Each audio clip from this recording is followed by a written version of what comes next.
It's Friday, and you know what that means. Today I'll be analyzing Barker's perspective from a 66 between Demon's Souls team and Alliance Rainbow. I don't have much else to say, so without further ado, let's start giving her, bud. Just before getting started, I'd really appreciate it if you subscribe to my channel if you haven't already. I can guarantee you won't regret it. Also, make sure to leave a like if you enjoyed the video and leave a comment because I'll probably respond to it. Yeehaw, bud. Starting things off, we got Wario Stadium. In a few scenarios, Barker made some pretty risky plays that won't always work out in the long run, among other things worth mentioning. So let's see what we can work on today. And as always, when I say you, I'm most likely referring to Barker.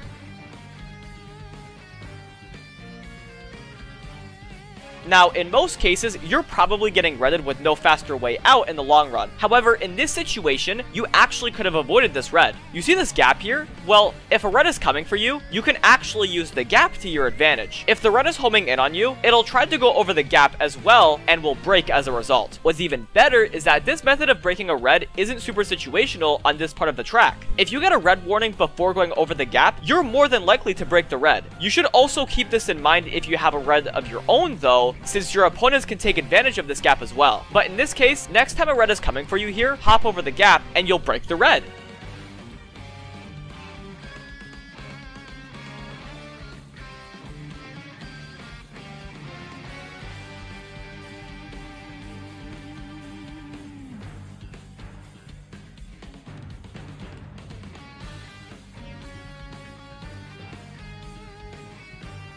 I'm not exactly sure what led to you chaining all 4 shrooms here, but for the future, you should not do that. You were in 4th, and while top 2 did have a solid lead over you, you really didn't need to waste your shrooms here. I know you got another set of triple shrooms and a boomerang, but you're not always going to get that lucky. I think the main thing to take away from this is that you shouldn't be so quick to waste shrooms to get new items. For all we know, you could have pulled a fire flower and a boomerang, and while those would be good items to screw your opponents over, you would not be able to extend the gap between you and your opponents, thus not being able to extend your team's overall lead. So moving forward, just hold your mushrooms and use them to the best of your ability. You could have used your original triple shrooms in the same way you used them in the shortcut and at the first set.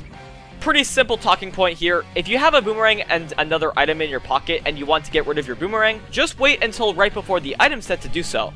At least that's what I'm assuming. I do kind of vibe with you holding on to your final throw to get an extended chance at screwing over your opponents at the end if that was your intent. But yeah, if that wasn't the case, then just chain your boomerang into the item set regardless of how many throws you have left. Not much else happened this race due to the shock. However, I think it's worth mentioning how you dealt with the blue shell on the ground. I feel like on wider sections of any track, the blue shell is more likely to drive on the wide side while